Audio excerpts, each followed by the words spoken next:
Let us pray.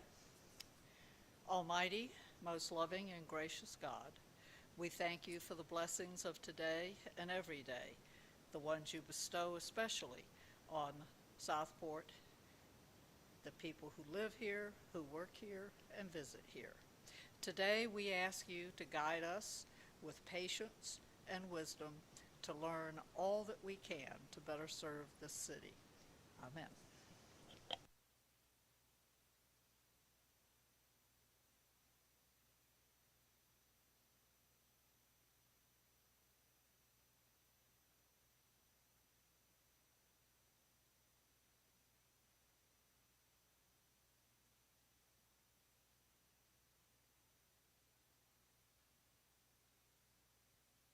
All right, I will entertain a motion to accept the agenda.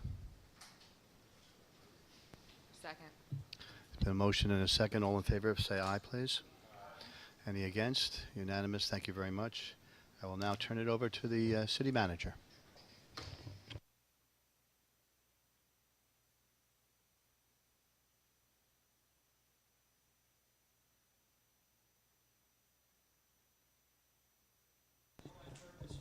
You can snooze out if you want. For others, it might be a lot of new things that are going to come up. But I guess my mission in doing this today is to convey to you a passion of mine, which is this form of government. I'm a true believer in manager form of government, and try to explain to you, based on my experience of the good, the bad, and the ugly, what can work, what should work, what doesn't work. And if I can do that today, then I think I've done my job. So, Dory, I'm going to have you go through the book that they have. What's in the book really quickly. So in your book that you received from our other meetings, it should have the charter for the city. It's got the ordinances, it has the organizational chart, code of ethics, rules of procedure that we use right now. It's got some articles that Bonnie found helpful about our type of government. I think that is it. So it's got a lot of information in there, and I actually, your presentation today is, you can stick that in there as well. But we also provided the two books for you to help. If you need a copy, please let me know, and we'll get that for you. All right. You can interrupt at any point if you have any other questions or anything. So the agenda looks much worse than it is. The agenda that you got looks like we're going to be here all day. I don't even think this will take a couple hours. No, because you can go through it fairly quickly. But so anyways, I wanted to go through today the rules, things like rules of procedures, chain of command. I'm going to talk to you about emergency situations, board meetings and how important questions and comments, conflict of interest, and the ethics policy. So the role of the mayor and the mayor pro tem. Mayor is elected for a 2-year term, presides over all the meetings, and votes only when there's a tie vote by the board. And most of the powers of a mayor are described in the general statutes, ordinances of the city and the charter. Mayor pro tem performs the duties of the mayor, and then the mayor pro tem has no fixed term of office but serves at the pleasure of the Board of Aldermen, but has a very key role. Board of Aldermen, who are all of you, are comprised of 6 members, and you're in for staggered terms. And the city of Southport's divided into 2 wards made up of 3 aldermen from each ward. You are the policymakers. So the easiest way when somebody says to me, oh, what's a city manager do? I say it's just like a CEO of a private company. So you are the board of directors, and then the city manager is the chief executive officer. So it works the same exact way. So you are the policymakers, and that is your role. And we try not to cross each other's roles. So guidelines that I've seen for board members when they work well together. I will tell you the first job I ever had in government, I don't even know why I stayed in the field. I had a board of 11 who hated each other. hated each other and brought that town backwards so fast, it wasn't even funny. They did not make decisions that was good for the town. They made decisions that was just to get the other side. It was horrendous. I was probably 28 at the time. And like I said, I'm shocked that I ever stayed in this field. We would have meetings till 2 or 3 o'clock in the morning. It was awful, it was bitter, but what I think the important thing here is, you've got to work together. You've got to work together.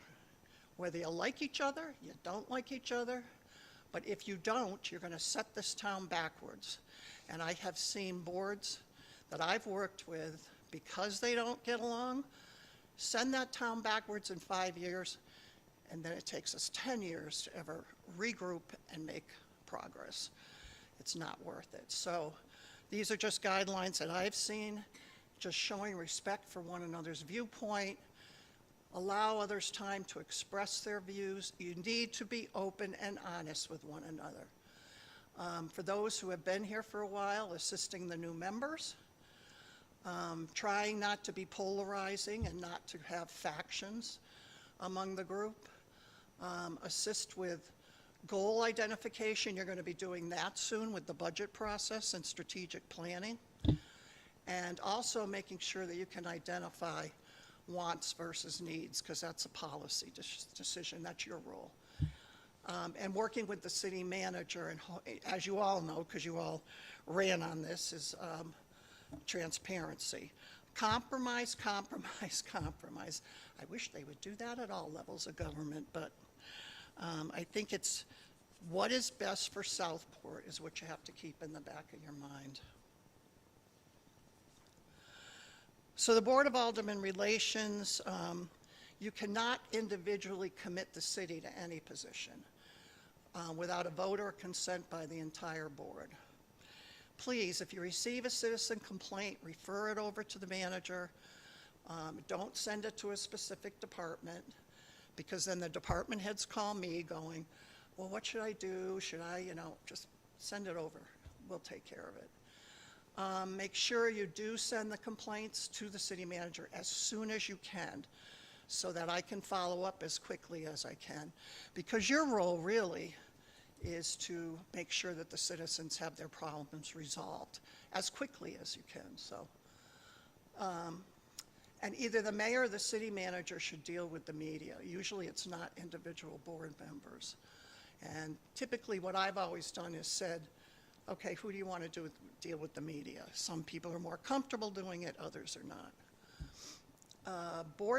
This is just a comment I made. Board minutes are written that they're a brief summary of discussion. I can remember many boards I've had who want a dissertation of the entire discussion.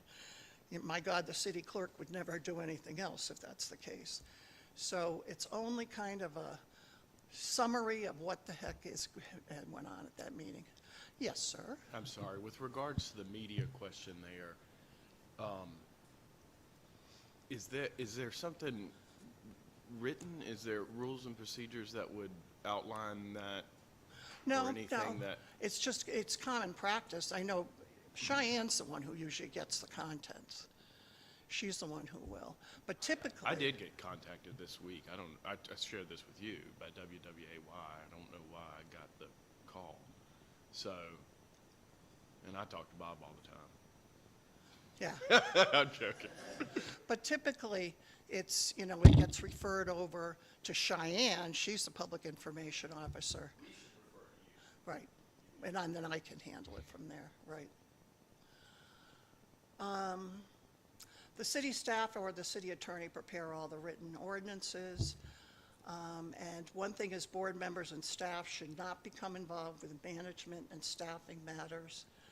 If you're unsure whether something is the role of the manager or whose role it is, just call. It's easier. And it's the board's responsibility to police and correct any problems among board members. Please do not get the administration or the department heads involved in your issues. And I've had that happen. It's like if If you don't get along with somebody, don't call me. That's something you've got to try to work out amongst yourselves. And every board member, I try faithfully to receive the same information. So if you ask me a question, I usually will get the answer to everyone, so everybody's on the same page.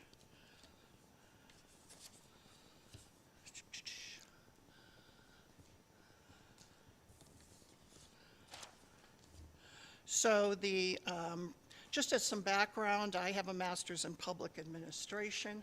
I never heard of this form of government until I was in grad school. I came from a strong mayor form of government, so I never heard of this.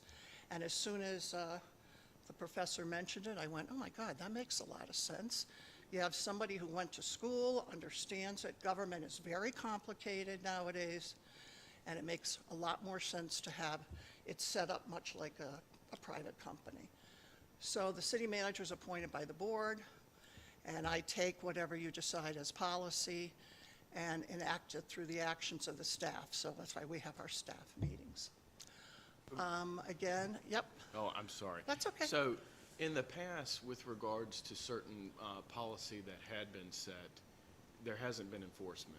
There hasn't been follow-through. And we've actually had city managers, and just in the time that I've been here, come to us and say, we need direction, but the direction already existed. So how does that work? That, I mean, as the CEO turns over of the organization, how do we make sure that that next person follows through on what's already been established? I think that's when you do priority setting for whoever the new person is, because you really should be sitting down and giving them goals. So that would be one of the ones you'd have listed on there. We want to make sure you're familiar with ordinances and you enforce them. And if there's questions, they should come back to you and say, I'm not sure I understand the way it's written, how to enforce it. So, Example of that would be right-of-way enforcement. And so there's an ordinance that establishes how that should be handled, but there's not been follow-through on it. And it's not this city manager, it's prior city managers. So,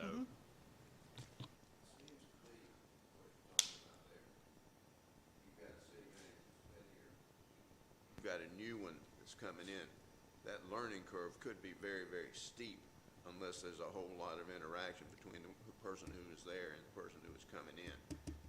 Now, which seldom happens. yeah. So that could be. just That's the way you very- should do it. yeah. I have seldom seen a town that does it. I usually go in, every town, every job I've ever taken, I'm cold, because there's no overlap. What- And there should be. That being the case, and how does it happen? Do they come to the board, or is it just trying to pick it up and assimilate, or that can be, It's kind of what you do. You do the best you can. some of it, I think some of it relies on the staff below the city manager too, because if you've got a code enforcement officer who is not doing his job or her job, then the city manager is assuming they're doing their job. It is what it is. I mean, so I think that Yeah. they're, And plus, if you're a new person in the job, it takes you a while to figure out, well, this one's doing their job, but that one's not doing their job. And if there's an assistant, you rely on that assistant to be the one who says, we got some issues here, to get you acclimated.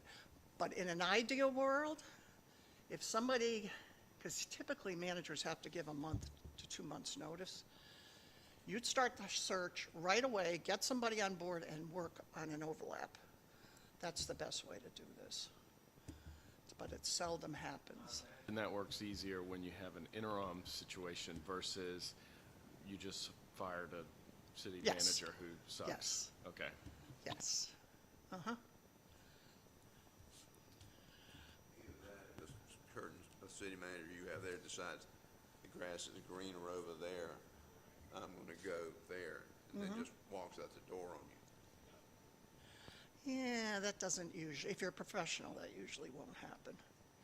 They give notice. If they're going out on good terms, you give notice. I know.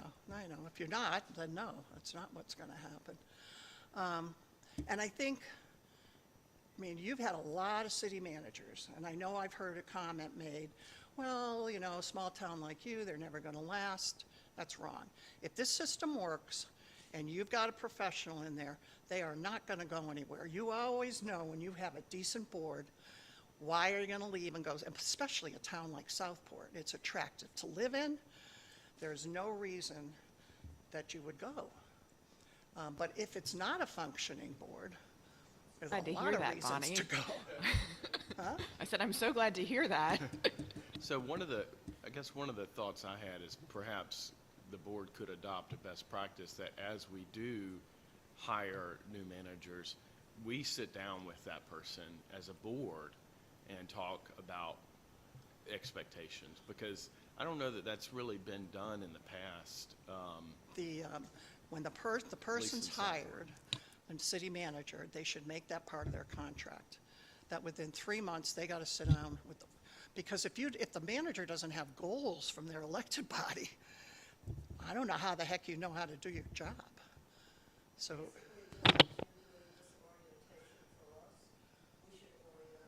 yes, absolutely.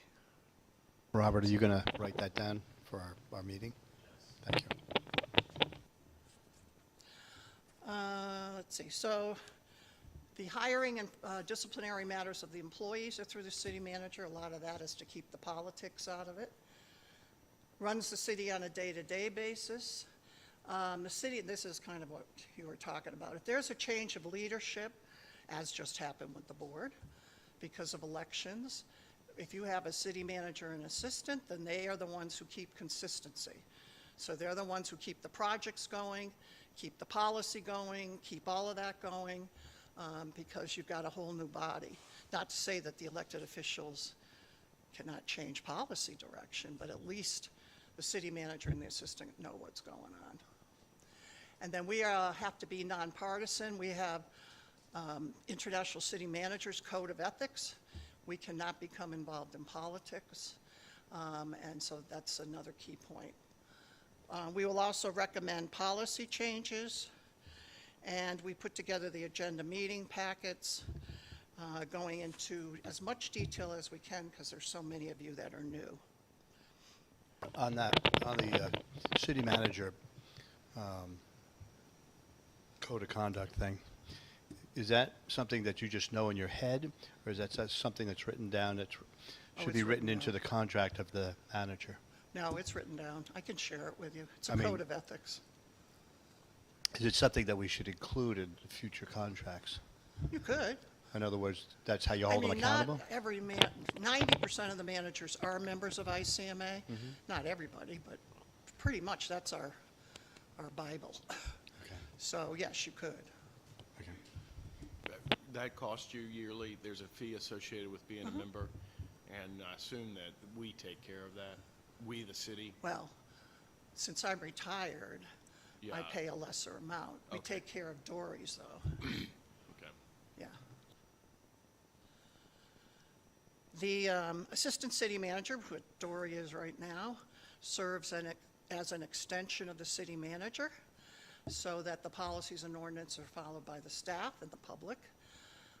Things like reviewing bids, overseeing development services and community relations, that's what Dory's role is right now. And then prepares a lot of the reports, contracts, coordinates projects, and serves as the acting city manager if available when the manager's absent, and also helps with the new policies and procedures. I'm going to have Dory start learning how to put together the budget, so she'll be taking a big lead on this year's budget, because the only way you can learn that is by doing it. And also, as I always say, the assistant acts as the eyes and ears for the manager.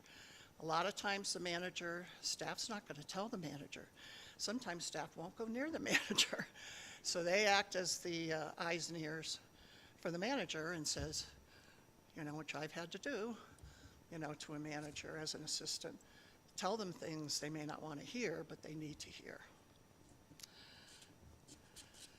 And also, when it's very chaotic times, the assistant manager makes the manager's life much easier by taking over a lot of responsibility while Bonnie does a sewer merger or something like that. So that's key. Dory, you're up.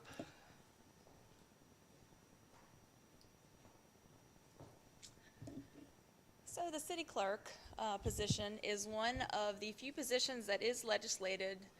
And as Bonnie mentioned, it keeps, she or he keeps a full and accurate detail or count of the board's proceedings, including the results of each vote. And the way I learned it was a general account, so it doesn't have to be who said verbatim each item. It's just if there's any interesting conversation or debate, the vote, the motion, and all that. All official ordinances, policies, and resolutions are maintained in the city clerk's office.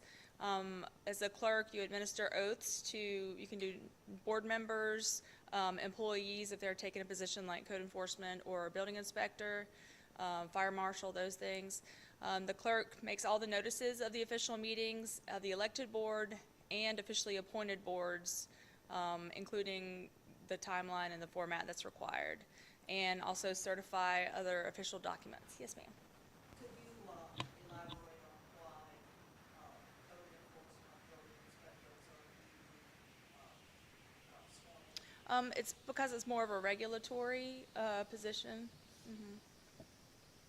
So, just to go back to the details of the minutes, if there is something that's specific that a board member feels needs to be included in the minutes, we can request that. Absolutely. And we can share anything that we might read or for the minutes, correct? That's correct. To be attached. Yeah, Okay. if like for me personally, if I get comments that one of the board members wants in the minutes verbatim, I always put them in there. Did you get my Lorex comments? We haven't done the minutes yet. I'll make sure it happens. So the clerk writes ordinances, resolutions, proclamations as required by the board. The main contact for request of information, the Freedom of Information Act, which I'm actually going to go over with you all later, ensures that all state regulations are followed during the board meetings, along with the city attorney, of course. We take a big part in the annexation process to make sure that it follows the state guidelines as eligible property. Reports all information, all required information, to the state and federal government.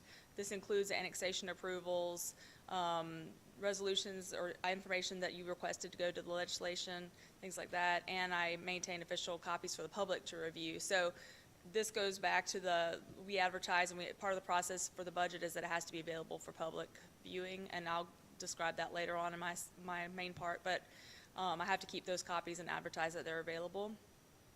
And then make sure each official meeting is attended and minutes are kept. That's tag.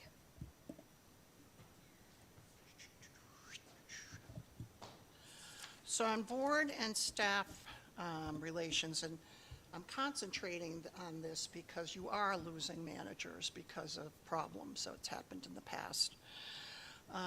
There's no favoritism with department heads or with board members.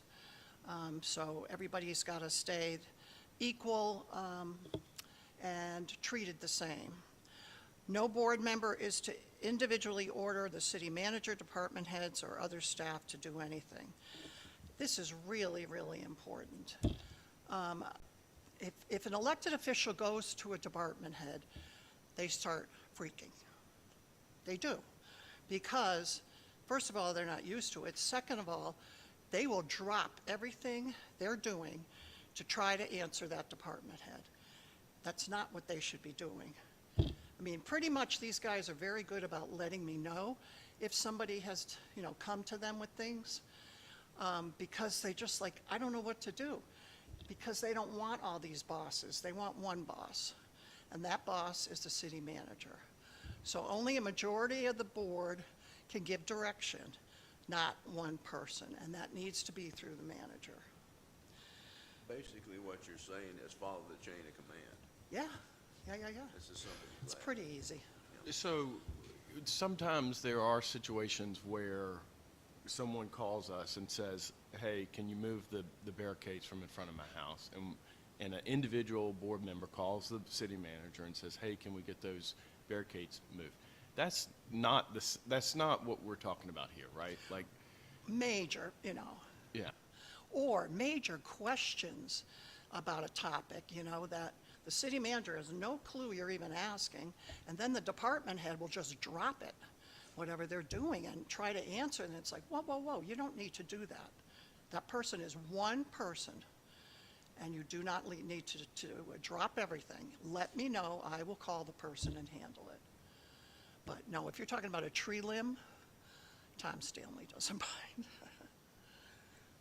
Staff resources, especially in this town, are extremely limited, so they need to carry out the majority direction of the entire board. So there's no resources, and it's kind of what I was saying, to pursue individual board members' special requests. Staff should go through the city manager to ask a question to the board, and I must say the staff here is very good about that. Board members should not be involved with project consultants, negotiations, other government entities, or applicants.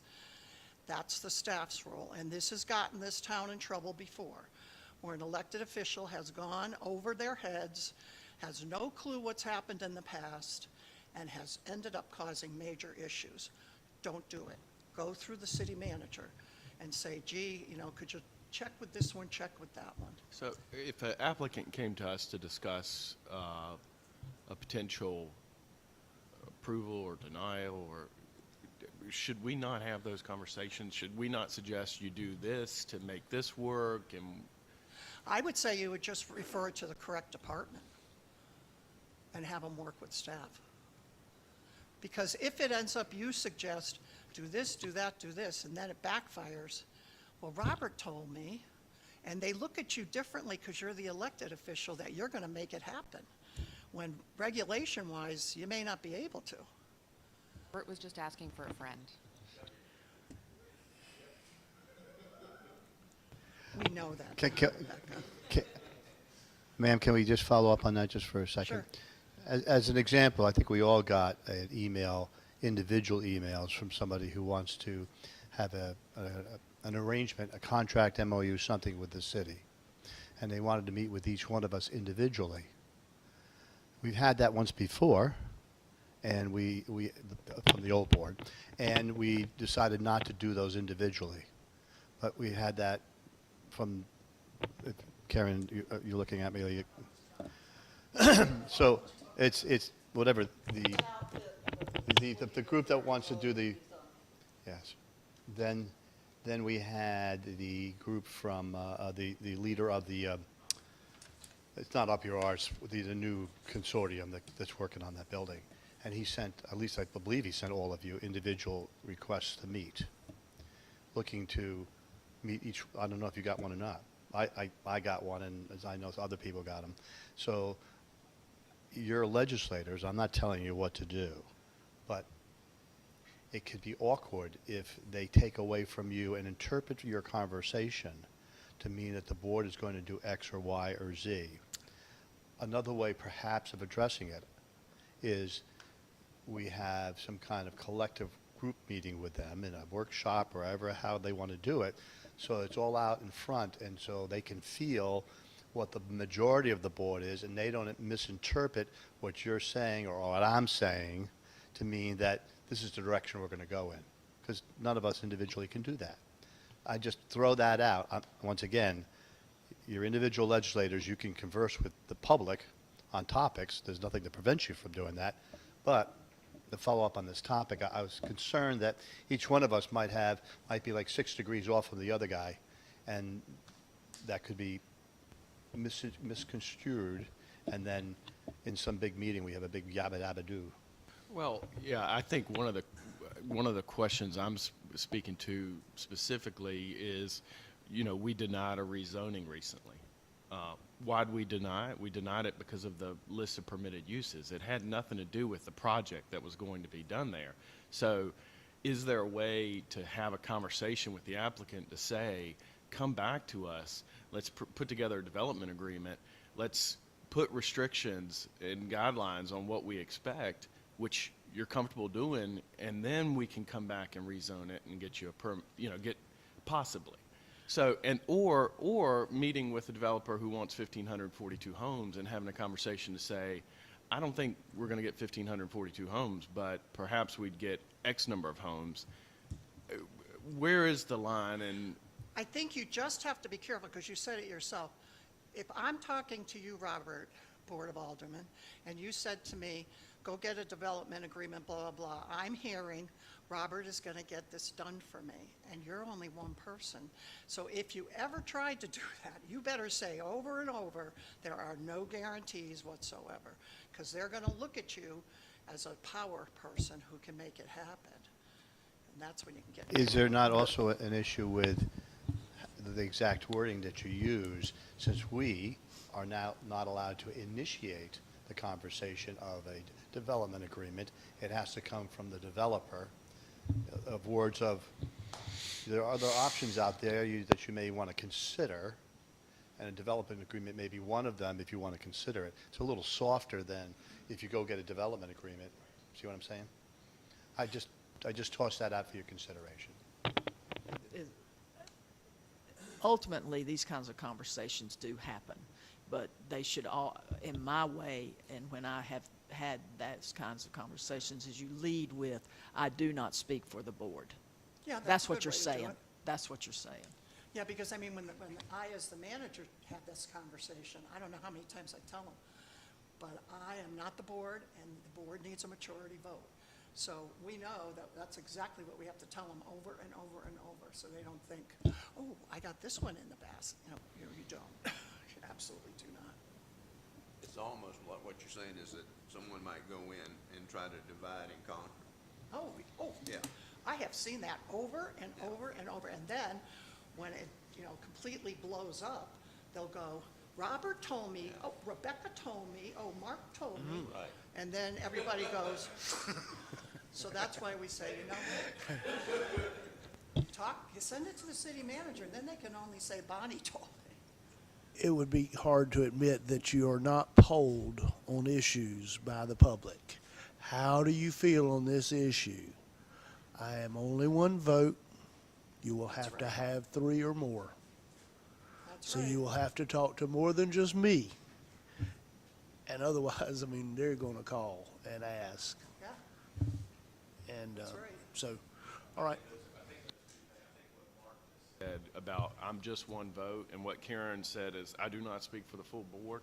I mean, if I take nothing away but those two things today, That's good. those are very good things that I think will help us as we move as forward. long as the person remembers.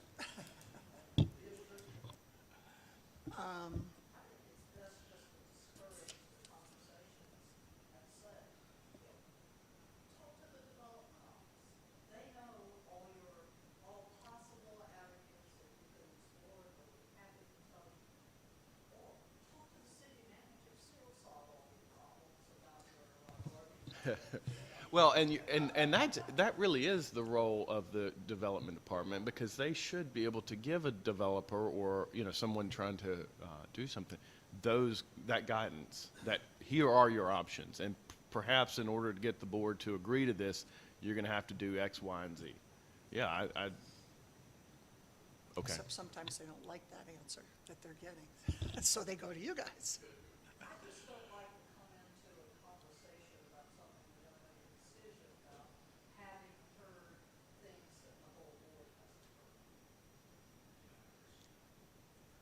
Which is why they were from Colorado, the developers who wanted rezoning of Ferry Road, and they really put pressure on us to each of, they wanted to come talk to each of us. Take us to dinner in the region. That's another topic.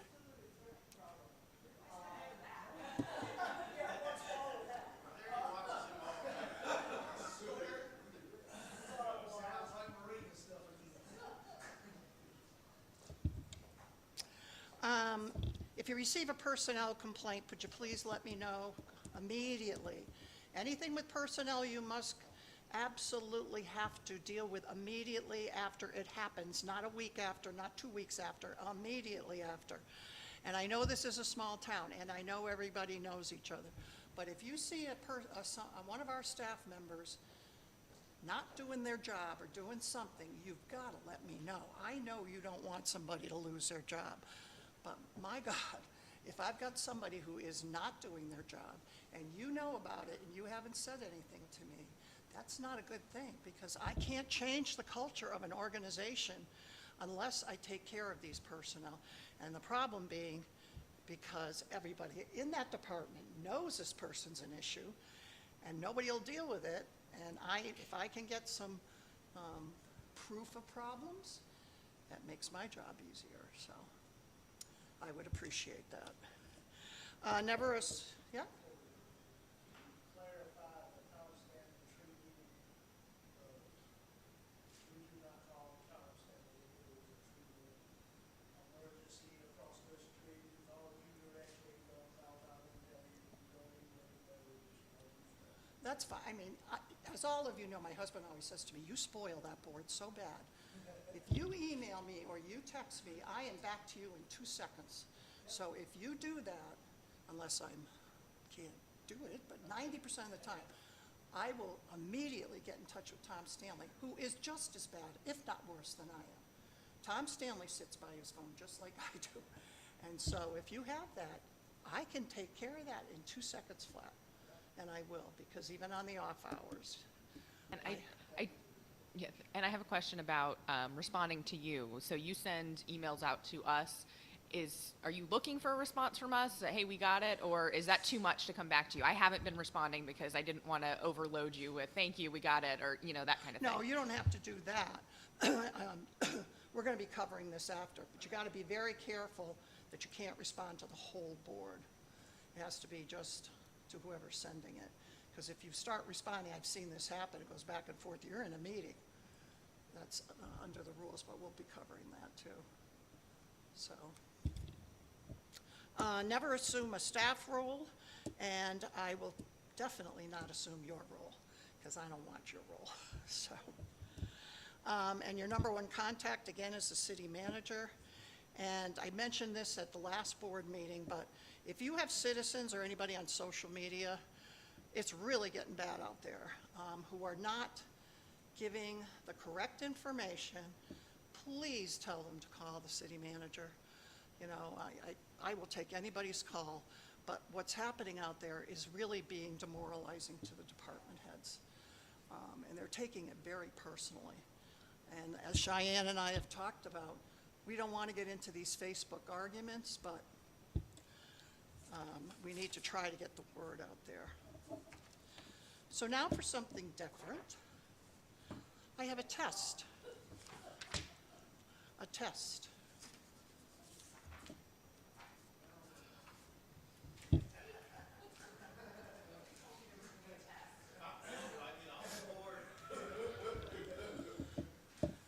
So we're going to do these real quick. And I think it just kind of shows kind of the different roles between what I do and what you guys do and what the staff does. So on each of these, if you can just yell it out. Who decides where to deposit the city's funds? Specifically, deposit or using the city's funds. Using the city's funds and where to deposit. Ding, ding, ding, ding, ding, ding, ding, ding.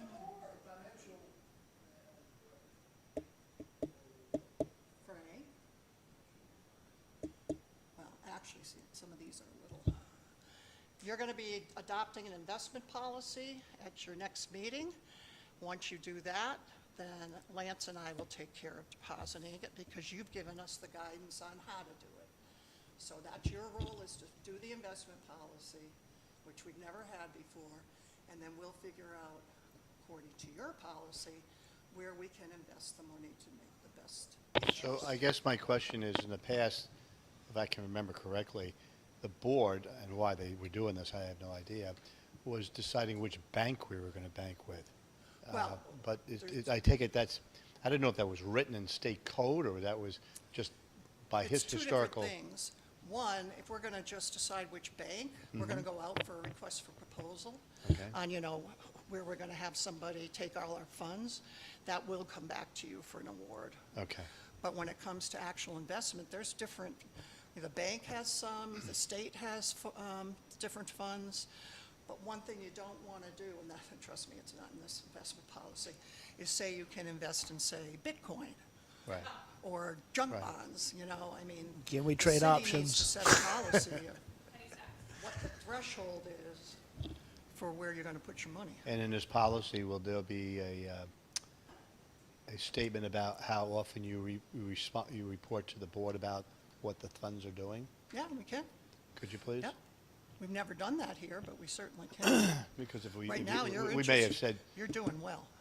well, I hope we're doing well, but the fact is that for not this group of people, but for further down the road, if an investment starts to turn sour, and we've kind of forgotten about it, we should be able to see that once in a while to Yep. say, We what could are do we that doing? quarterly. All right, thank you.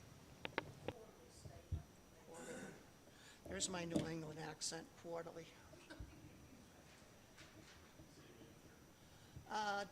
Are you on to number 2? Very good. Robert gets a gold star. Do not discipline an employee who comes in intoxicated. Have the city manager's office redecorated and refurnished.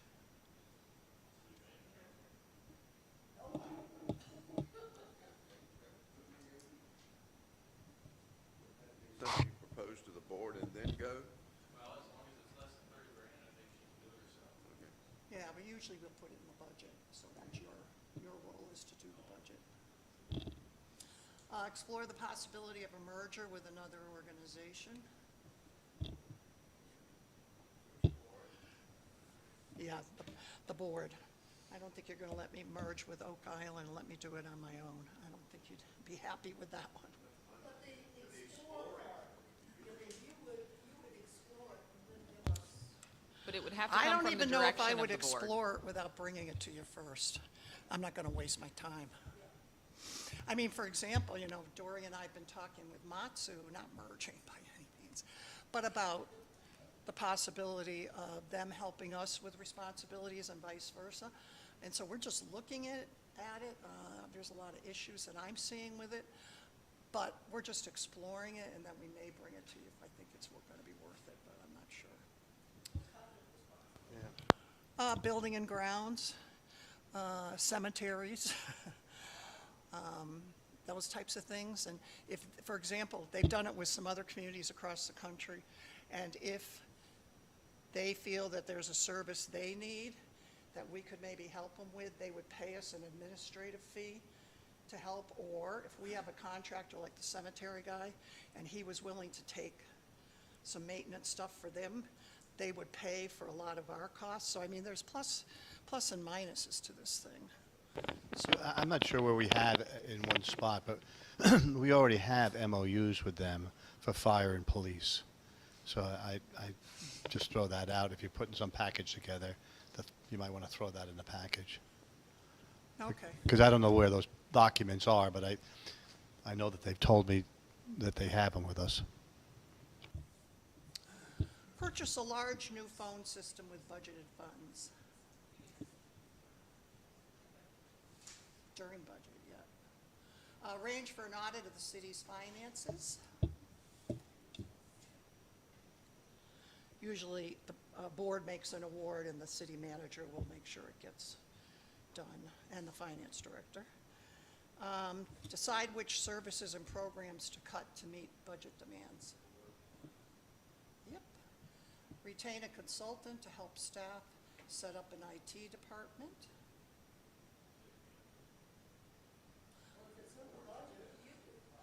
Yeah, unless it's over a certain amount of money. But usually, we would also go to you guys if we did an RFP for an award of contract. Select a person for the assistant city manager position? No. City manager. That's a city staff.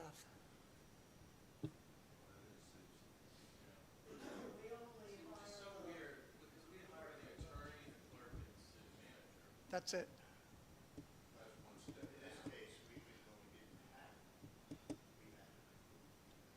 Correct. Correct. Yep. Short and long-term goals? That's right.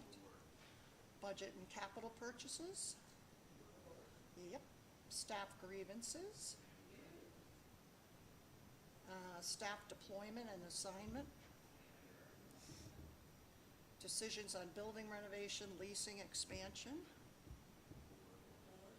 And then giving the city manager a humongous raise.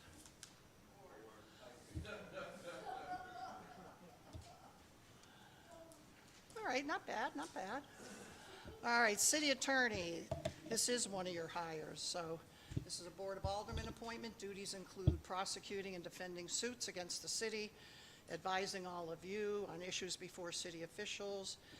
Brady reviews all our legal documents and our contracts before, and he reviews the agenda packets for resolutions. Attends meetings of the board and follows with all your legal requests. If you need to speak to the city attorney, please go through me, only because he's not cheap.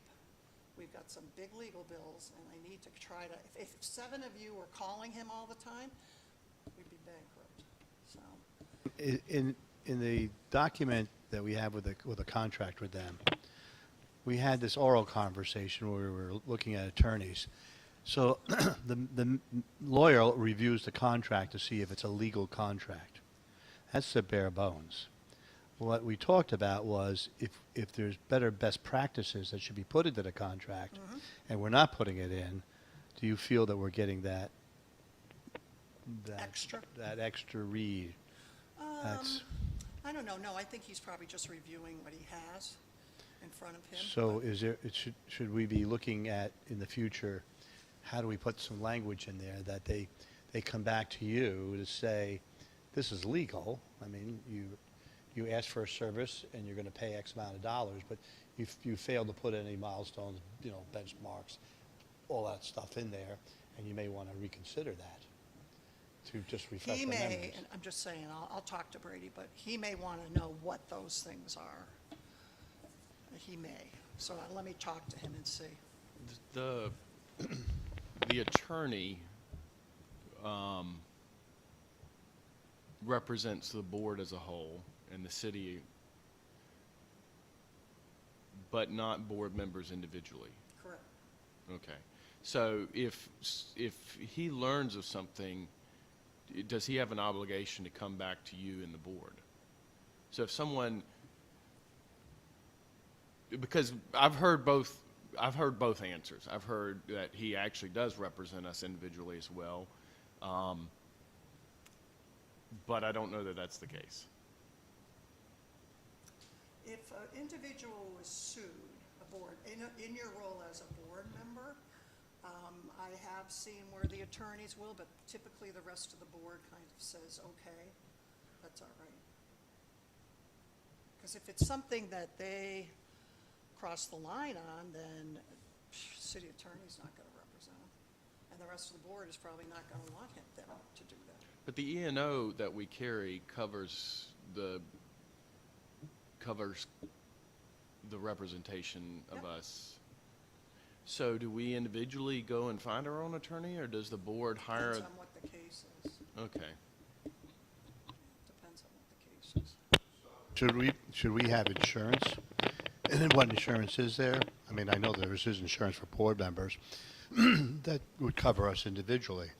Because I think, what's our total liability insurance for? Like $5 million or something like that, which will wipe out on one goofy decision. So maybe down the road, we might want to look at what are all of our options. Do we have to pay it out of our pocket? Will the city pay for individual insurance on us? And those things, because as the world of litigation continues to expand, at any time, somebody can just challenge you.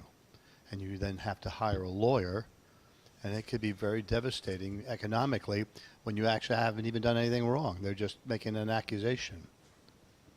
Basically, E&O will cover you even with intentional, until you get to the point of not necessarily a settlement, but excuse me, a judgment. So E&O will cover you until you get to the judgment. So even if you've intentionally done something criminal, your E&O insurance will cover the representation of you until the time when a judge says, you did this, it was criminal, it was intentional, and you owe $5 million.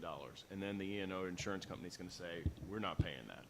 So they'll pay the representation until that point, generally speaking. It's after that point that they pull back and they say no. If the judgment's against you. Insurance company. Yeah. I think it'd be a really good idea for all of us to better understand what insurance coverage we have. You know, do we Maybe need, I could have them I even mean, come in to your first meeting of the month, one of them. You know, so you meet them and.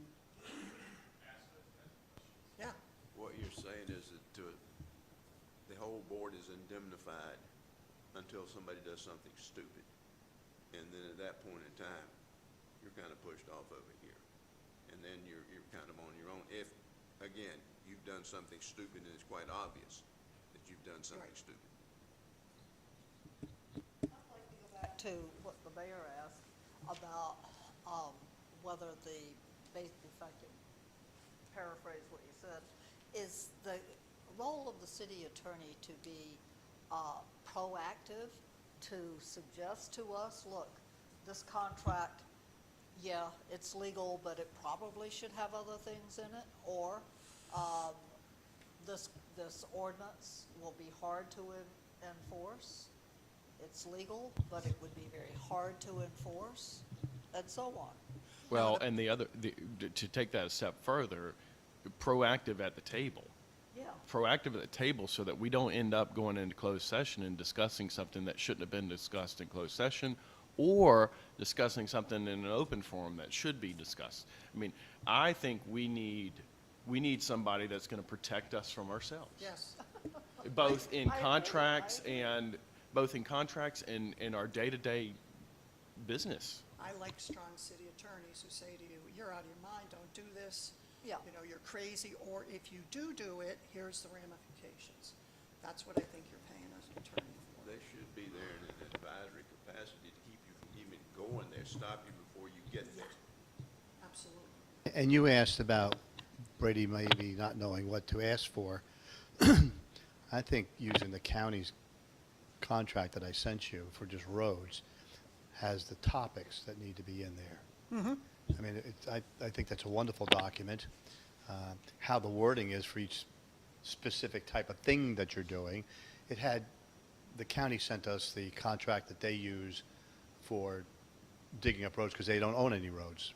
So every time they do a utility thing, they have to go into contract with the state or municipality. And it has, you know, all the goals that you need to have, including a definition of what success looks like. Because a lot of our contracts in the past did not have that. In fact, you know, the House Street was the prime example. We didn't even have a contract with the state to dig up their road. So it was approved by the city attorney that this contract was good, but there was no contract. The best we could find was Tom Stanley found an email that said a lower echelon person in NCDOT said, this looks good. Seems to me that one of the things that the city attorney's got to do, based on their legal knowledge, is they've got to be able to take a look at the document and sift through what I call weasel words to keep you from jumping into a pitfall that you can't dig yourself out of. That, you know, they should say, well, you can't do that, or yes, you can do that before you go down that road. One of the, Fascinated to read, I think it was last week or so, that the contract for the repair of Memorial Bridge in Wilmington, the penalty for failure to perform or delay is something like, is it 4,000 or 7,000 a day? Yeah, that's a typical contract. Yeah, and we have not had that in the past.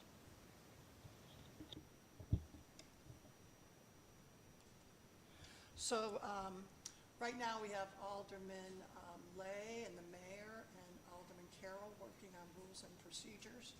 But what will be included in those when you see your draft is kind of a way to do the order of business for all board meetings, how agendas are put together, discussing how the board's organizational meeting is. For example, when you guys did your organization meeting, I've never seen it done like that before. I've seen it done only as, in every single town I've been in, a special night, you get sworn in, that's the only thing on the business, you have cake, you have coffee, and that's it. And it makes it a very special evening for family and friends, and you don't combine it with regular business, because, you know, it was kind of unfortunate in a way of what happened, the way it went down that night. So, I mean, that would be my recommendation, make it a separate event. What is the solution, though? I mean, we had a lot of business to do that Well, night. because you That have was a our special, regular you meeting. have a special meeting just to get sworn in. I thought swearing in was at a regular meeting. It doesn't, I don't think it has to be. Dory researched it, it does not. As I have been reading, apparently uses December 3rd, the closest Monday to December 3rd, as a swearing in across the state. There's no mandate that you do it, but it appears that a great number of jurisdictions do that. So having a special meeting the first week of December, I guess, we could all figure out when we're going to be there, and have it go that way. Might be a nice discussion for the future to have. I would, while we're on, we just finished the city attorney. We have not, it has not been our best practice to review on a regular basis the people we hire. So the city manager, we haven't talked about Bonnie since we extended her contract. Not, And you should. yeah. So, Absolutely. and the city, and we haven't said anything about the city attorney either since we went into a contract with him. So I would recommend that we find ways to make that every single year, same time of year, unless something comes up in between that causes us to have an intervention. We need to be regularly looking at the people that we're hiring. Right. Are we happy with what they're doing? Right. And if they're not doing what it is, for example, the things we've talked about with the city manager, or city attorney, excuse me, let's go to them and ask for what we want. Right, So the reason why we're not getting what we want is because we haven't done that. right. What So- you've got to do when you're dealing with people is you've got to have a goal statement of what they're supposed to do. And you should have some measurable objectives that you can take a look at. Are they or are they not doing these things? Right, and And if that's they- what, as a city manager, I want that. And if they're not doing it, then what are the corrective actions you can take? If that's not working, then what are the consequences? Yeah. That's got to be clearly spelled out, because if it's not, then you don't know what they're doing, they don't know what they're doing. If they're doing something wrong, they either don't know or they don't care. And, you know, there's got to be direction. It's just, that's my old paradigm, and I think it still works in this format. I've also seen where an elected body never gives the manager direction, so guess who makes the direction for the town? The city manager and the staff, and that shouldn't happen. I don't want to be put in that position, but sometimes you just don't have the choice because the elected body isn't going to give you any. And so you kind of take over. At that point in time, then the finger pointing goes towards you. Right. Frank, could I ask you, because you put it some more eloquently than I ever could, could you write that, with a summary of what you just spoke for our next meeting with Robert and I? Sure. Thank you. Other things they're going to be looking at, motions and voting, introduction of ordinances and resolutions. So these types of rules and how the meeting should move ahead and get going. And you actually should update those as often as you can. This is very hard to see, but this is our org chart presently. So you may want to look at the one that you have in front of you, because they certainly can't see this one. So at least you'll know who reports to whom. An emergency situation, who's in charge? So emergency operation plan is in place. Chief Drew is our incident commander. He is currently revising it. When I first got here, the emergency plan was like this. The emergency plan should be like this. So he is updating it now, and we will certainly be bringing it to you once we get it done. Elected officials. Is he using the county one that they just adopted as a kind of a template? Yeah, Do you that's know? what he's doing, plus we got some other ones too. Okay, because that looked pretty good. Elected officials will be notified of the emergency and the staff response via email, cell phones, texts. According to FEMA, elected officials or anybody who has not been trained in NIMS, it's called NIMS training, and if you've never had to go through it, I hope you never do, because it's the most boring thing. Did you have to do it? Oh, it's brutal, brutal, brutal, brutal. You are not to be in the command center unless you've been trained, because it has to follow certain protocols, so. But we will certainly keep you posted, as we always do. So if you can help us tell the public what's going on as best you can, that would really be helpful for us. So we will give you accurate information, support us as we're in the EOC. The emergency operations person and myself will decide who's needed in that EOC depending on the severity of the storm. So if it's just like a tropical storm, Cheyenne, for example, can work from home. I don't need her in there. But if it's a major, major event, then, yeah, we're all going to be there. The EOC is not just for natural disasters, correct? It can be used for other things. Okay. Yep. Used for 4th of July, any big event, you can have that. they open it up for Because you 4th then of use July. it for training your staff. So, like, even for the smaller storms, if the county opens up their Web EOC program, people who you're trying to be the second and third tier coming in with the work shifts can get to work on the Web EOC, and do they even know how to log into it? Do they understand where they go to put stuff into it? They're great opportunities with the smaller storms to get trained for the big one. I mean, but I guess the reason why I asked that question is because I believe that our staff is training for shelter-in-place events, their active shooter events, all of these things, and those are scenarios where this might be enacted as well. An active If shooter? there's an active shooter event, you mean? Yes. Oh, absolutely. Yeah. I thought you meant just for training. I'm like, no, we use the community building. No, if there's an actual event. No. Yeah. Board meetings and questions, concerns. Please come prepared by thoroughly reading your agenda packet. I know we try not to give you 500 pages every single meeting, but if we could come prepared by thoroughly reading it, please, please ask your questions or voice your concerns before the meeting. We are here as staff to make all of you look good.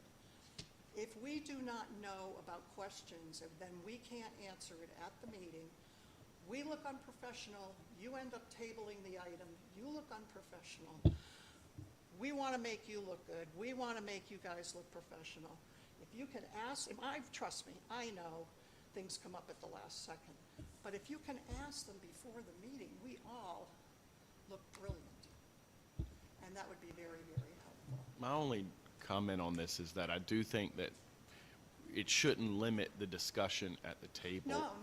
In the open forum in front of people. So that is the only, you can ask the question in advance and get the answer and still ask the question at the table. Oh, no, definitely. It's just at least we have the answer. I could say, Mo, come on up. Mo's got the answer, instead of we all look at each other and we're going, I didn't know somebody was going to ask that. Sorry, we don't have the answer. Table. And you didn't have to. I've had board members do this to me more than I can tell you. Please do not play gotcha at the staff with meetings. It surprises the staff. Again, it looks unprofessional. It's why I always want the city manager to know ahead of time what your questions and concerns are. Because we don't want the credit, we want you to get the credit, but we have to know what's going to happen. Staff members and the manager are, as I said, are here to make you look good. It's a two-way street, so please show mutual respect should be a priority. And again, if residents or business owners have questions on agenda items, they could call me. Don't have them rely on social media. And then there's also on the website, people can ask questions. So they can do it that way. Cheyenne's great about getting that to us.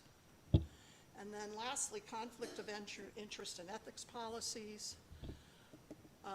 This is, I've seen the good, the bad, and the ugly with this one. There should be no conflicts or an appearance of conflicts between board members, immediate family members, no financial gain from a board vote with board members through vendors, contractors. If there is going to be a conflict, put it into writing to the full Board of Aldermen, and any potential conflicts are real ones. You should say it at the board meeting that you have, and you may want to say why. But now this is something different that's done here that I'm not used to. If you say you've got a conflict, I'm used to you have to leave the room because you cannot take part in the discussion, or you could sway somebody. And so just leave the room, and it makes it look much more transparent to the public too. Back to, you said you may say what that conflict is. I think we should. Probably State it. should. Yes. Are you suggesting that's something that we consider when we're putting these recommendations together? Oh, you could. And then the board can decide whether or not it's mandated on them or other. Okay. And is it truly leave the room or can move to the audience? Like that's, Yeah. I know. It's the first time I've seen that. Yeah, currently the policy allows you to participate in the conversation. I think you're swaying them. Excuse me. It allows you to be there, not participate in the conversation. Yeah, I'm used to where you leave. Just leave. Which certainly takes any suspicion off of anybody who has a conflict. Correct. Just get out of it. And again, I'm going to mention this even on the next page. If you stay there to the public, well, he just said he had a conflict of interest. What's he doing sitting there? It's the appearance of what it looks like. And to me, you avoid that at all costs. You do not want the public suspicious about why is he there, you know? It doesn't make any sense to me. It's almost like, well, he's looking at him, and He's giving him a influencing cue. or whatever. So, yeah, just get out. Certainly adopt that as part of our policy moving forward. If you're an officer and employee of an organization coming before the board, you should state your involvement and recuse yourself. And then the sanction, I'm used to them leaving the room.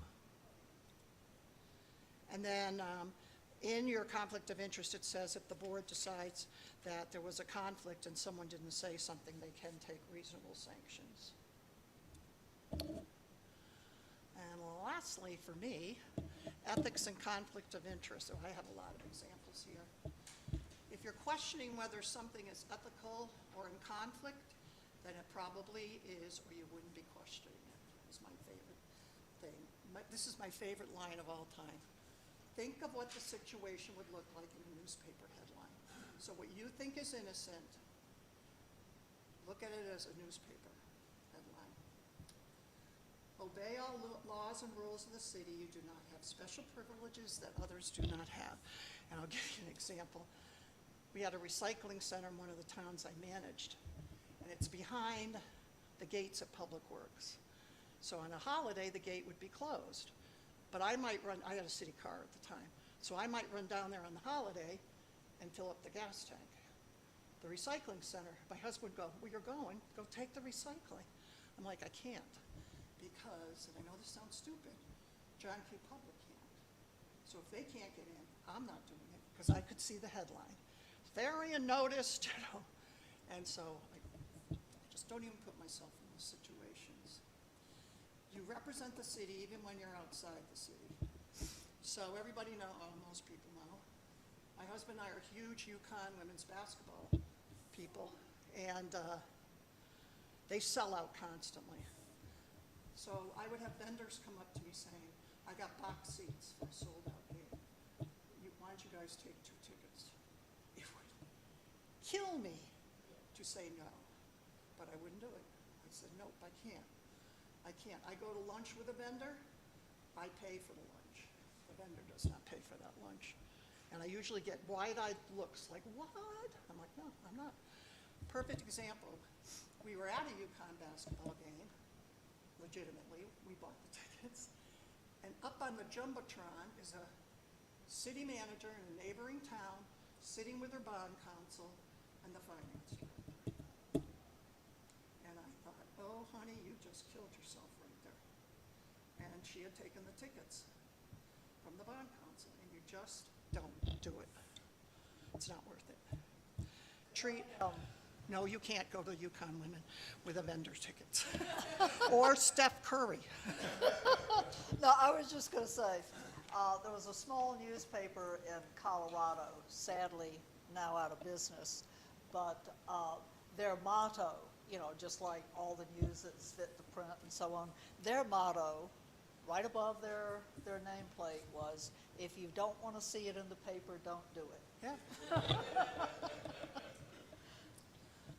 Treat other board members and the public with respect and exhibit trustworthiness.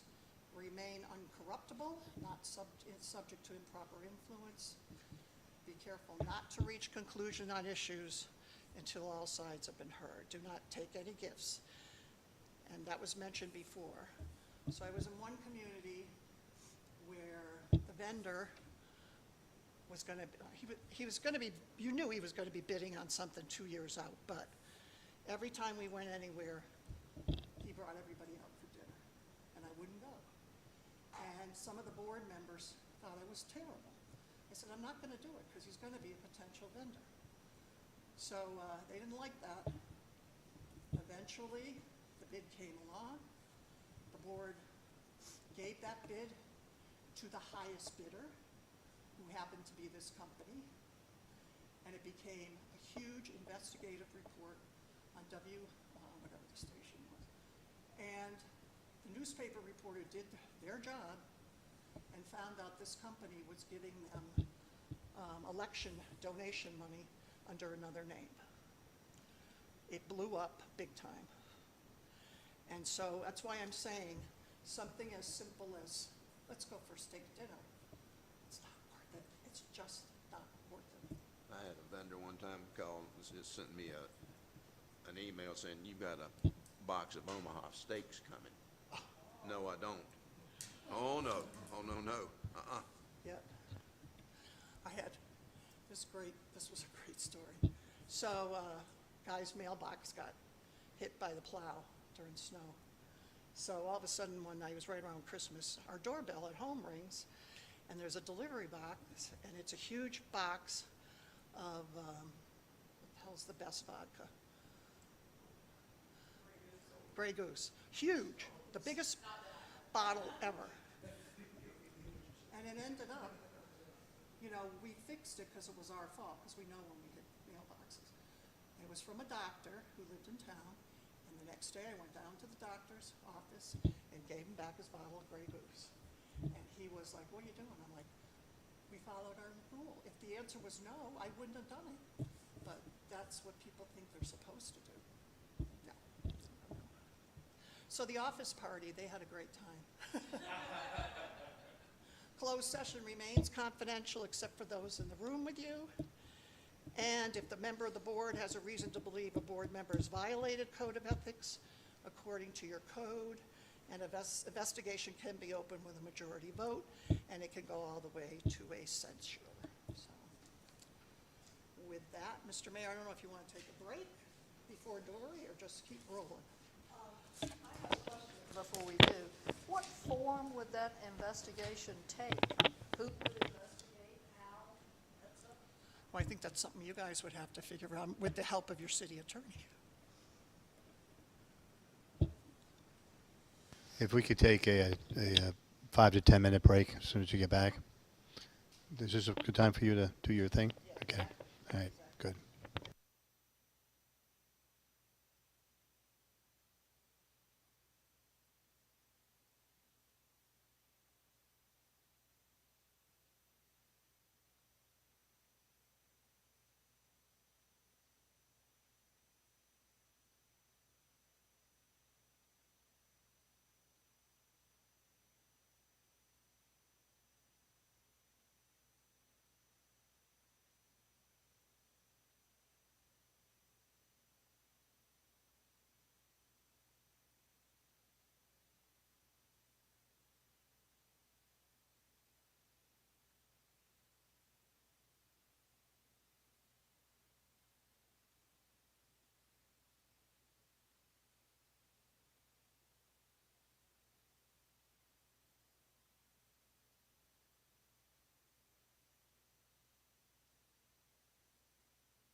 I'd like to call the meeting back to order. And with that, I guess we're turning it over to Dorothy.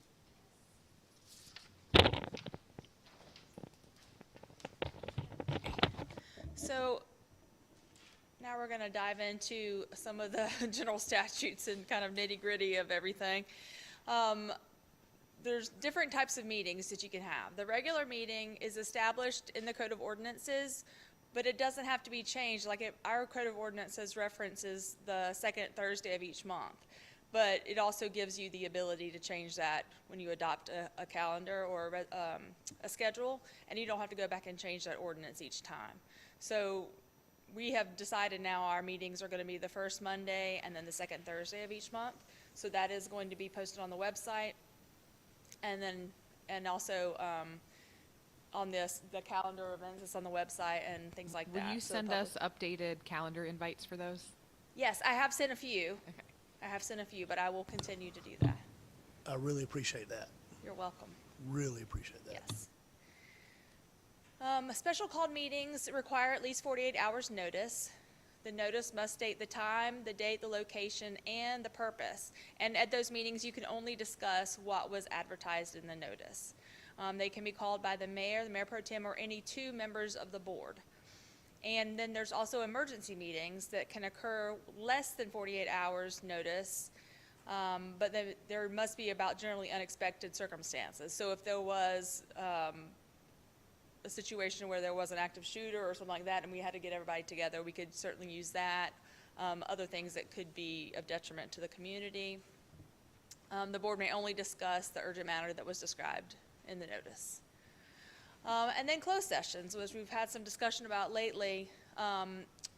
They are closed to the public. They can include relevant staff like the city manager, city clerk, the attorney, things like that, whoever is relevant to the topic. May I? Yes. So one of the things that I think we should adopt as part of our policies and procedures is that we not go into closed session without our attorney present. I've heard several board members mention this in the past, and I think it just makes sure that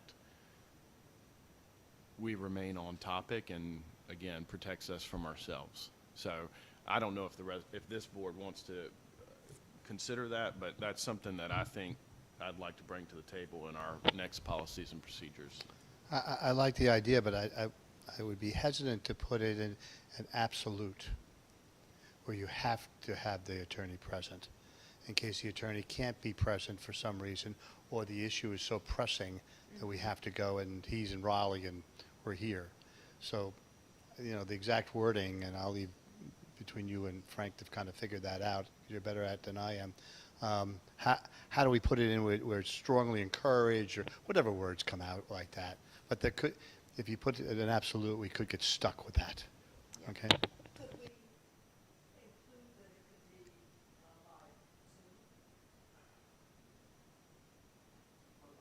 live Zoom? Them to kind of figure that, and send If all your anybody- ideas to Frank or to Robert or to myself, and we'll throw them in the hopper. This is really And we an could also- opportunity for everybody to put their thoughts in, so we can put it down on a piece of paper. So obviously, the board will vote on each one of these ideas as we go forward. We could also maybe consider that in the event of an emergency, that provision would not apply. I don't know how, but if the board thinks that's something that we should consider, I like the idea of having an attorney present, and it gives us an opportunity to ask them about whatever it is we're discussing and what, leeway we have with that topic. Yeah, one of the scenarios that I brought forth, I think it's further down here, about being able to participate remotely.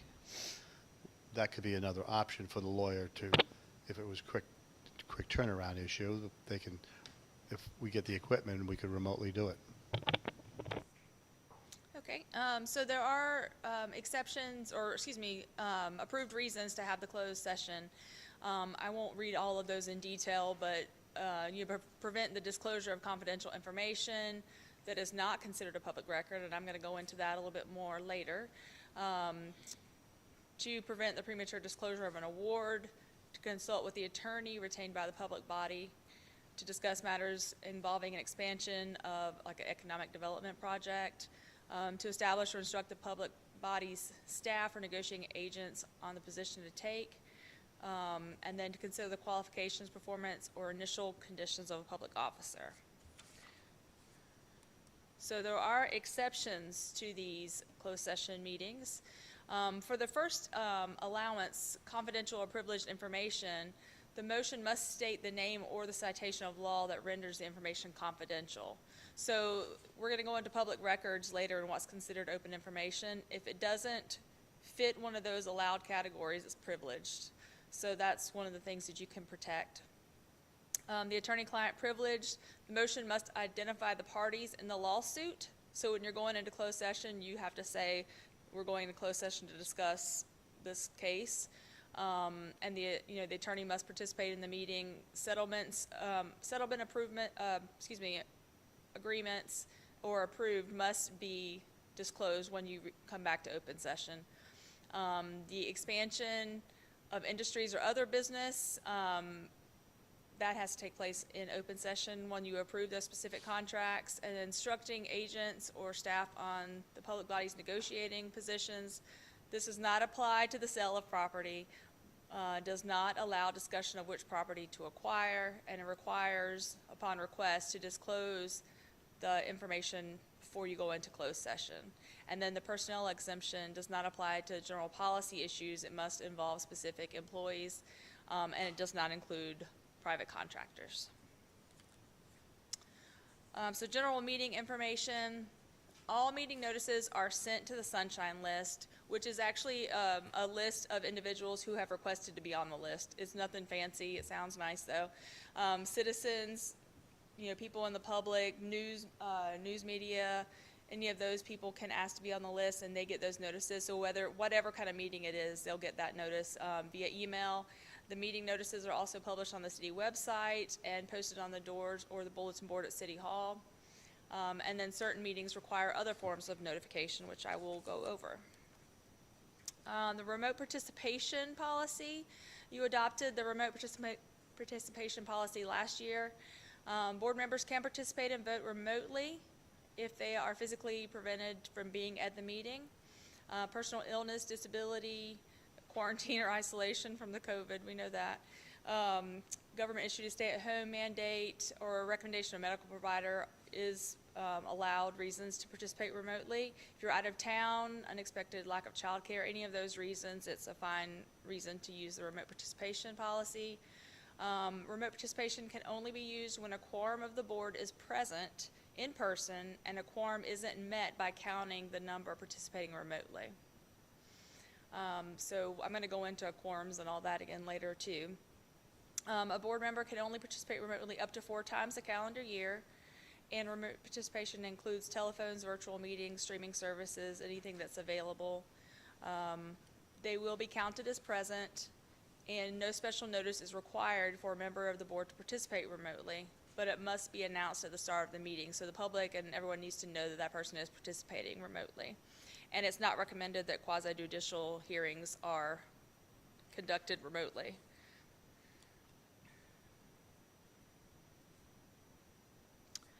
Open meetings law, this is where we're going to, it gets a little squirrely. The public body is composed of 2 or more members who have the authority to exercise legislative, policy-making, quasi-judicial, administrative, or advisory functions. Does not include city staff. This is where we get confused when we have two or three board members meeting for like a subcommittee, why we have to advertise that. Because those individuals who are meeting have the ability, whether they're going to exercise that, they have the ability and the authority to make decisions. An official meeting is a meeting, assembly, or gathering by conference, telephone, or other electronic means, or in person, of the majority of the members of the public body for the purpose of conducting hearings, participating in deliberations, or voting. So when you are sending a message out, which is what Bonnie mentioned earlier, don't do reply all, because that creates an official meeting. I'm sorry, on the first one, I'm a little slow Yes. on this. Composed of 2, if Robert and I get together and we're chatting about anything, even the politics and stuff of what we're doing, that's a public body, but there's no need for anything more to be done, and we just happen to get together and talk, right? There's no prohibition from two people. No, no. It's only when we get to the third person. That's correct. Okay. Yeah. all right.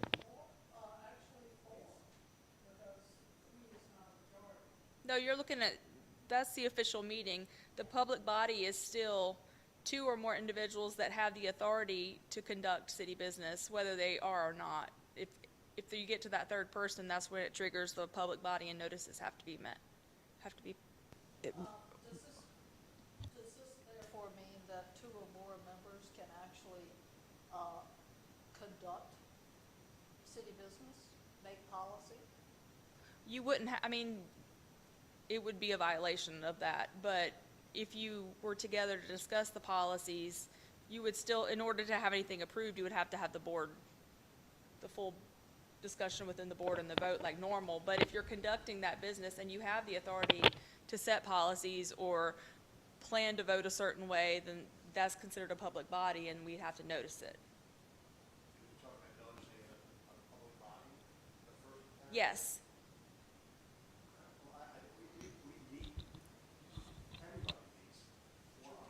Two people all the time, and you're telling me that if I'm going to talk to Robert about what he thinks about an upcoming vote, he's going to talk to me, try to convince each other as the normal legislators should do. Sure.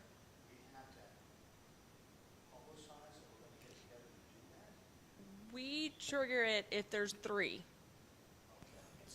But, It's the wording is squirrely, and that's the definition that I have, but it's triggered when there's actually three people, that's when the notice is required. So if two of you met, that's obviously gonna happen where you're gonna have conversations, telephone, in person, but when that third person's there and you all have the same ability to set policy, that's when it gets to be a public body. I'm always confused because three people cannot set policy. Four Right. people requires, a quorum is required. Yes. And then we had this other recurring issue that our city attorney opined was okay, but I think we should have some kind of language in there is, let's assume there's two people assigned to the planning board. And a third person shows up and sits in the back corner and never says a word about anything. That was opined to be okay, and we didn't have to announce it as or even a fourth person showed up and they sat in the other corner. That was okay, even though four people were sitting in the room, as long as they weren't, at least two of them were not talking, we were okay. But maybe we need to kind of work that into our policies and procedures to say, if in fact that's accurate, that the lawyer was correct and that's not a violation, then we should put that in there. Because if you get more, the positive side of that is you get more if you're sitting in the room than if you're trying to do live streaming. Because you can't hear people, you can't see the whole room at different times, and if it's a big issue that you know you're going to have a lot of information on, sometimes it's better to sit in the room and not talk to the, and Karen and I and John have done that many times where I'm off in a corner. Other than that, we don't really talk. I just want to make sure that we're okay. Sure, and we're gonna go into a little bit more detail as well, but. But I'm still confused about three is not a majority. So where does the number three come in? It's just this, it is the state law. I mean, it's not, this is what we're given in the state of North Carolina to work with. And it's not saying that you are making a law or you're practicing that. It's perception in a way, because if there's three board members together that are talking about city business, whether you cannot set policy, three of you. You have to have the majority to actually approve the policies and the regulations that you want to set. But if you are together discussing city business, that is considered a public body. We But are, an official meeting is four. The majority is four. And a public body is two. Is that correct? Or three.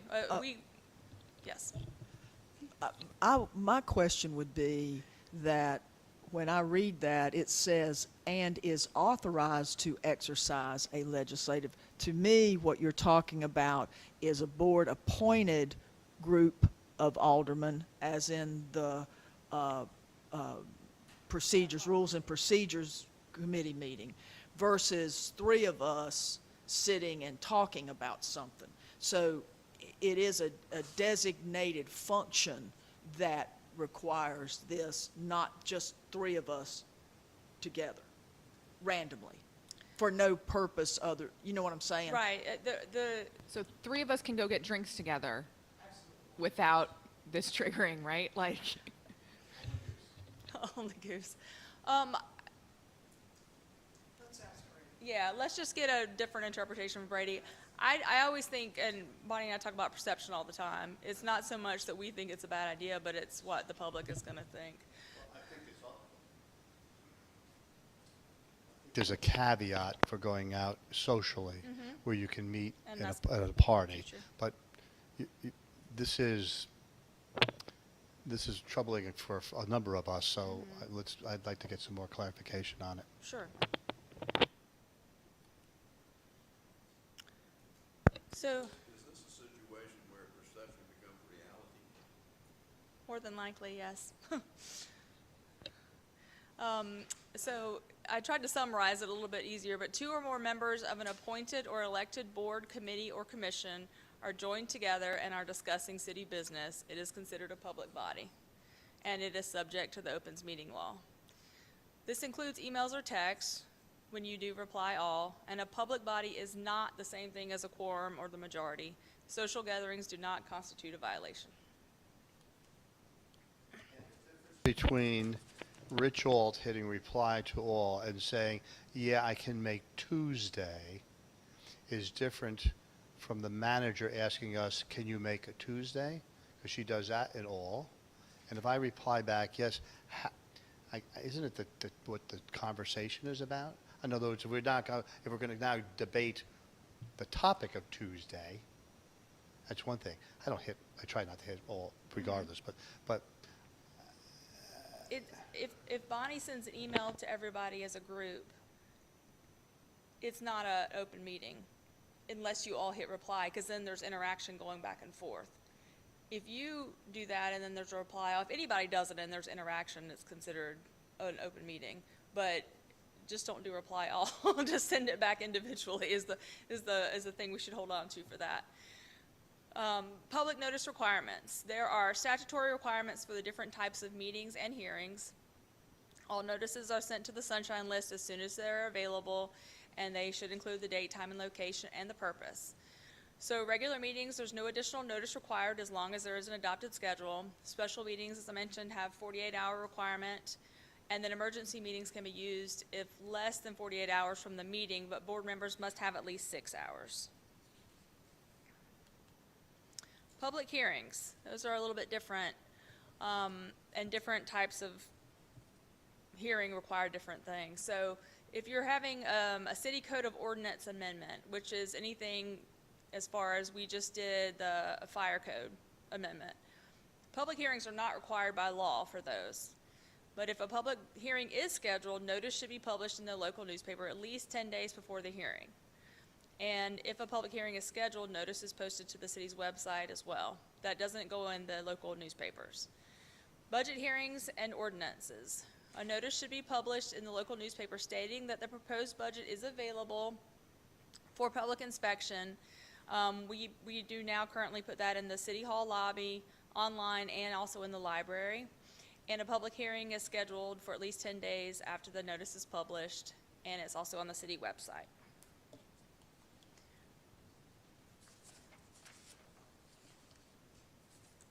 I think I got my slides mixed up. Zoning, text, and map amendments. All zoning, text, or map amendments require public hearings and publication in the local newspaper twice before the public hearing, and it's within 10 and 25 days of the hearing. Zoning map amendments require notice to be sent to the adjacent property owners within the same timeline, and map amendments require the property to be posted with the information about the hearing. Annexation request, public hearings are required for contiguous and non-contiguous annexations.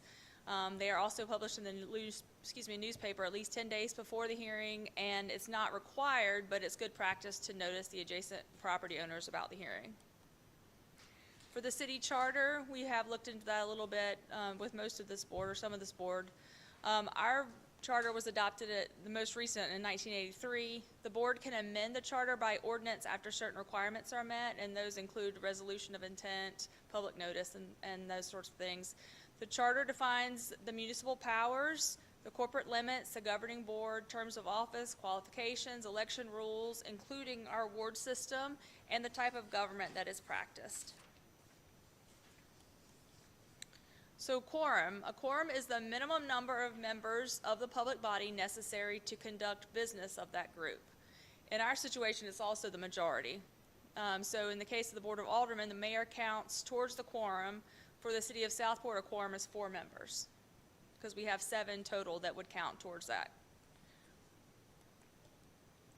For a majority is the highest number of votes equating to more than half of the total number of voting members, except those who are recused from voting. So our mayor doesn't vote unless there's a tiebreaker, so we have to have 4 out of 6.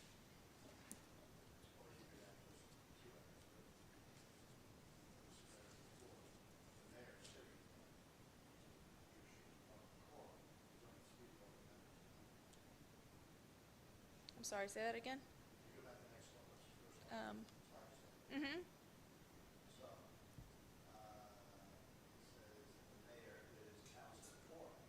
Yes. That's correct. That's right.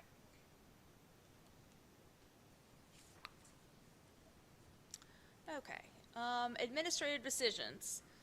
These are based on clear, objective criteria. There is little room for judgment and discretion. These decisions are made by staff in most cases. So issuing a zoning permit when someone applies for a fence or a new home, staff is going to review that and make sure it meets the standards in the UDO, and then we'll issue the permit. Also, issuing a notice of violation. We're going straight from the Code of Ordinances and applying those standards. Legislative decisions. Local elected officials may take in public opinion, technical analysis, and political judgment about what is best for the community. However, with legislative decisions, there is no discretion to request more than what the ordinances require. So examples of that would be by right subdivisions. You can only ask for the standards that are already in the UDO. Text amendments and rezonings are the same. And Robert's Rules of Order for Dummies. Parliamentary procedure. Guiding principles is that everyone has the right to participate in discussion if they wish before anyone may speak a second time. So basically you allow everyone to go through 1 round of communication or discussion, and then you can go back through if you have to add more. Everyone has the right to know what is going on at all times. So if there's confusion about motions, you say point of order, and then there's a review of what motions have been made. Only urgent matters may interrupt a speaker, and only 1 motion can be discussed at a time. It sets the procedure for the meetings, who can make a motion, how to change motions, and which motions require seconds. The board can adopt a separate rules of procedure, but the board uses Robert's Rules as a standard. And the basic rules are: you allow motions that are in order, have members take to the floor or start speaking properly. So you say you would like to speak, and then you go forward. Speak clearly and concisely, obey the rules of debate, and be courteous.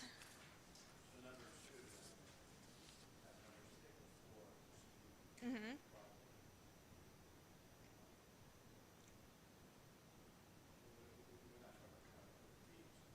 No, it's just taking, speaking from your place where you're sitting. Mm-hmm.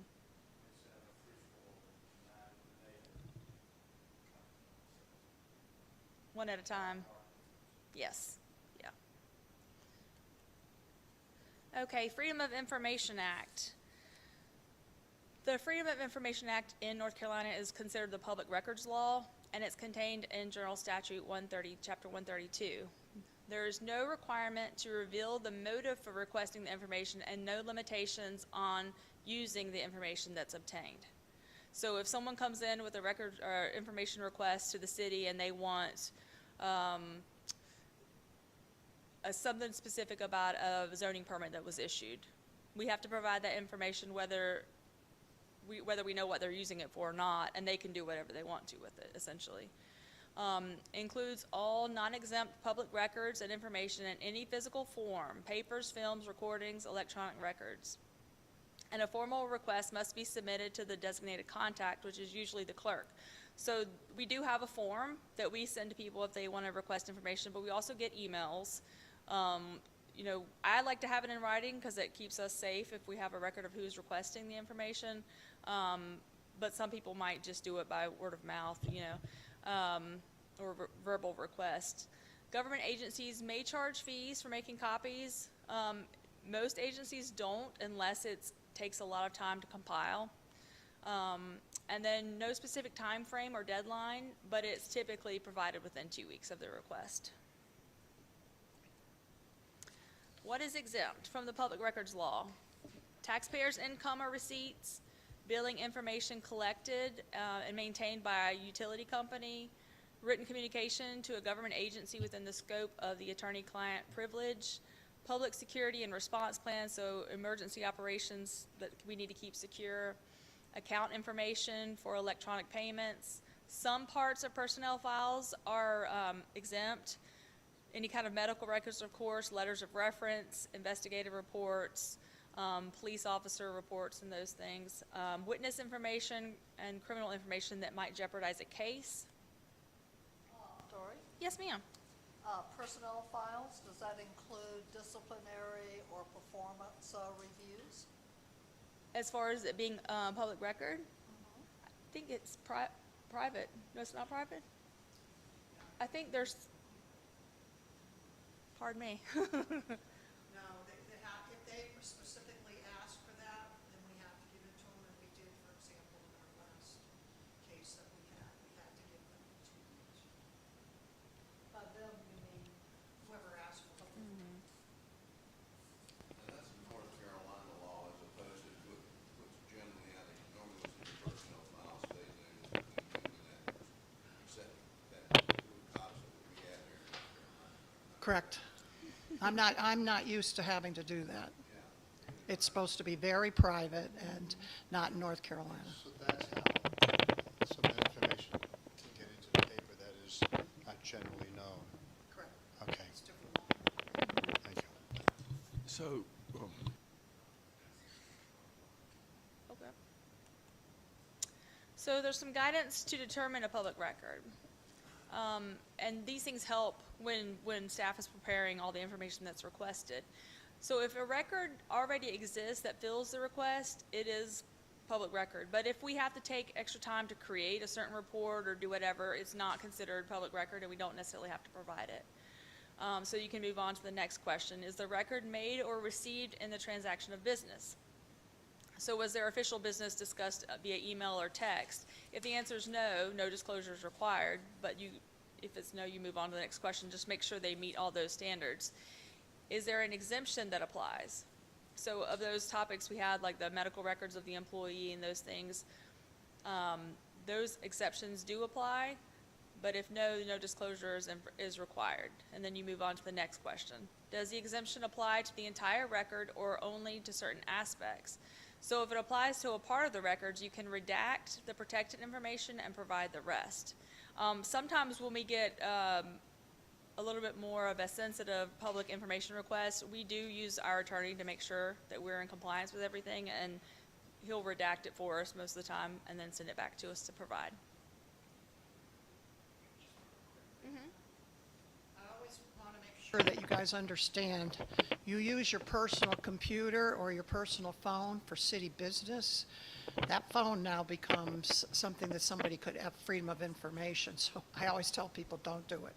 And I've seen elected bodies' personal computers that have been subpoenaed and had to been brought into a freedom of information hearing. I mean, it's in another state, but still, that was not pleasant for that person to have to do it. So my advice is don't. the only information that can be disclosed, though, is the information as it relates to city business. My next slide is actually gonna go into that a little bit more too. My next slide is gonna go into it all a little bit more. So, and we started those that just came onto the board didn't have a public email, didn't have a public telephone.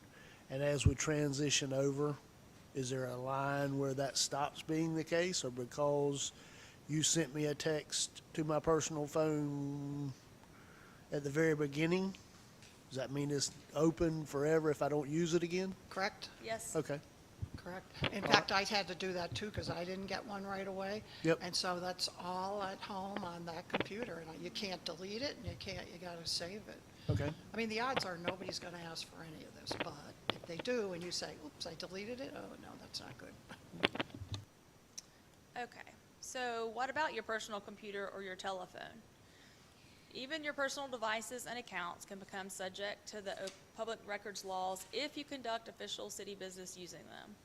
So it's not so much that you use your cell phone to just send a brief message about city business. It's that if that phone or that object is subpoenaed, they're gonna have access to all of your stuff and they're gonna be able to sort through it, and that's where people wanna keep that stuff separately. It is best practice to separate your accounts and devices so that your other private records are not involved in the request. And just for example, you send a quick text to someone about city meeting. If requested, your text messages could be searched for this text or others like it. So next is board expenses. As part of the budget, the Board of Aldermen have a travel and training line item. Conferences, classes, and other training will be booked by city staff on your behalf. There are cases, I think, where some of our board members have booked their own, and that's fine too, but if you need our help or you'd like our help, we're here for you.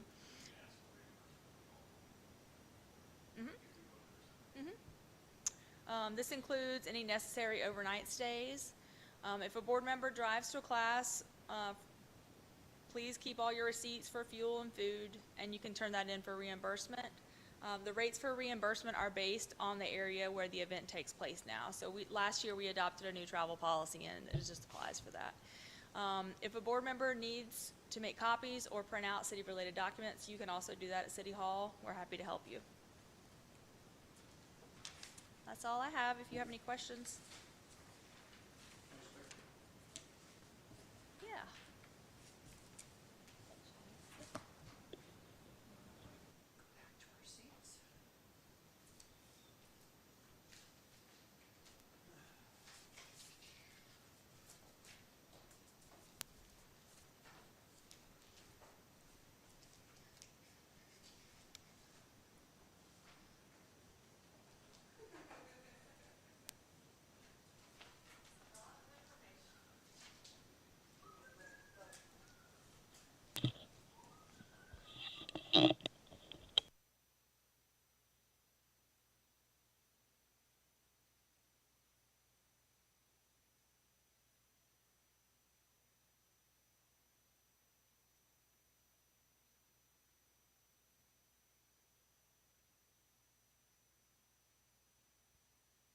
So Bonnie, are you taking us to I?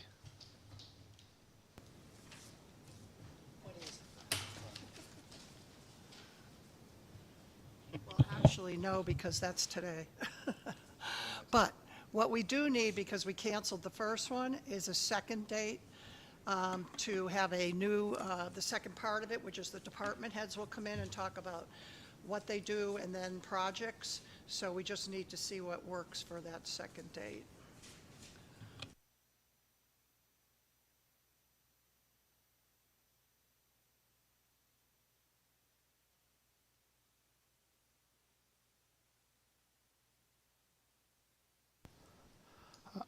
I would like it during the week of February 5th, if that's okay.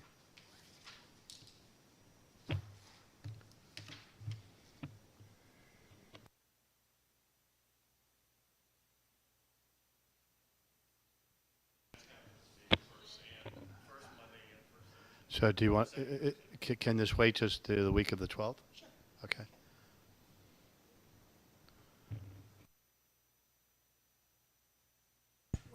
We're going to have a meeting on the 5th and again on the 8th. Okay.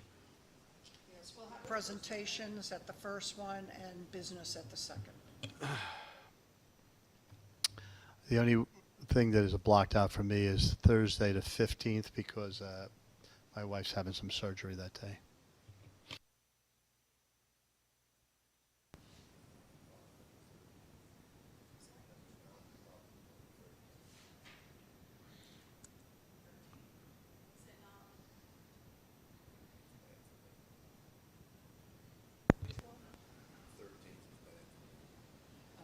And I have a prior engagement on the 14th.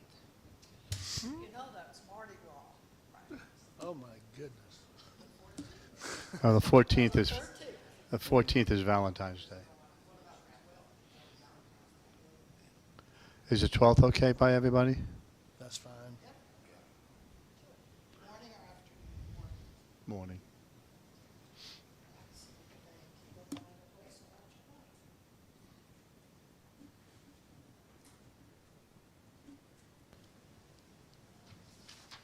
So, are you done with your parts of it? Okay. Okay. I have just a comment to make, and I'm trying to work around the thing here. I'm entertaining the thought, and if I'm looking for consensus as opposed to a vote. If you saw the Star paper today, and if you've been reading it or paying attention to these one topic for the past week or so, the insurance companies want to raise our storm rates by 99% for this town. That could be devastating to a lot of people. So I'm thinking about if we have consensus here and asking the manager to write something up for our local representative and state senator to say that the city of Southport is against this massive increase in insurance because of how much devastation it could cause to the average North Carolinian who lives here. If there's no strong heartache on that, I would ask her to do that. And if something came up, I'm leaving, just so you know, I'm out of here tomorrow until the 28th. However, if it was worked up and something came up in the papers and we had to act quicker, the mayor pro tem would just sign it and move forward with it. But is there anybody that has any heartache with that? Okay. All right. And that's all I had. So let's go around the table for comments. Any? Flo? No. Mark? Frank? Well, thank you very much. This has been a very educational meeting, very pleasant, and I'll entertain a motion to adjourn. All in favor? Any opposed? Another unanimous decision.